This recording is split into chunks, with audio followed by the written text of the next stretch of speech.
കായക്കോട് ചെയ്യേണ്ടതെന്ന് വെച്ചാൽ ഈ തഫ്സീർ ഇപ്പൊ ഞാൻ അവിടെ പരപ്പനങ്ങാടി വായിച്ച തഫ്സീർ ഇന്നതാണ് എൻ്റെ അർത്ഥം, അത് ശരിയല്ല, അത് ആളുകൾക്ക് പറഞ്ഞു കൊടുക്കണം. ഞാൻ വായിച്ചതിൽ ബന്ധമുണ്ടോ അല്ലെങ്കിൽ എന്തെങ്കിലും പ്രശ്നം അത് പറഞ്ഞു കൊടുക്കാതെ വിഷയം മാറ്റി ആളുകൾ തെറ്റിദ്ധരിപ്പിക്കും. ഇത് യഥാർത്ഥത്തിൽ കുറച്ചു കാലമായി ഇദ്ദേഹം ഈ നിരന്തരമായിക്കൊണ്ട് പയറ്റിക്കൊണ്ടിരിക്കുന്ന ഒരു രീതിയാണ്. ഇപ്പൊ നിങ്ങൾ വെല്ലുവിളിയിൽ നിന്ന് രക്ഷപ്പെടാനുള്ള ഒരു നമ്മൾ മനസ്സിലാക്കി. ഇപ്പൊ ഇത് എന്റെ കയ്യിലുള്ളത് ഇദ്ദേഹം തന്നെ എഴുതിയിട്ടുള്ള ദൗറയിൽ അവതരിപ്പിച്ച പ്രബന്ധമാണ്. ഈ പ്രബന്ധത്തില് വസായിൽ ജിന്നിനോടുള്ള സഹായ ചോദ്യത്തുമായി ബന്ധപ്പെട്ട് വസീലത്ത് ശിർക്ക് എന്നുള്ള പ്രയോഗം വന്നിട്ടുണ്ട്. ആ പ്രയോഗം വന്നപ്പോൾ അതിനെ സംബന്ധിച്ച് മുപ്പര് പറഞ്ഞെന്ന് വെച്ചാല് അങ്ങനെ വന്നിട്ടുണ്ട്, പണ്ഡിതന്മാരെ പറയുന്നുണ്ട്, പക്ഷെ അത് സ്വീകരിക്കാൻ പാടില്ല, അത് തെളിവില്ല എന്ന് അവിടെ തന്നെ പറഞ്ഞിട്ടുണ്ട്. യഥാർത്ഥത്തിൽ പ്രബന്ധത്തിന് അങ്ങനെ ഇല്ല, മൊത്തം നോക്കിയാൽ കിട്ടൂല, കിട്ടൂല, ആ വാചകമൊന്നുമില്ല.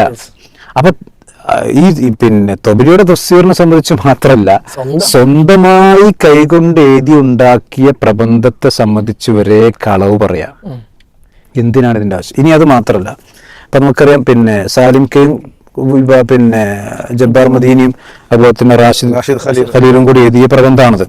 ഈ പ്രബന്ധത്തെ സംബന്ധിച്ച് മൂപ്പര് പറഞ്ഞെന്താ, ഇത് അച്ചാരം വാങ്ങി ആരോടും അച്ചാരം വാങ്ങി ജിന്നോടുള്ള സഹായ ചോദ്യം അനുവദനീയമാക്കാൻ വേണ്ടി എഴുതിയത്.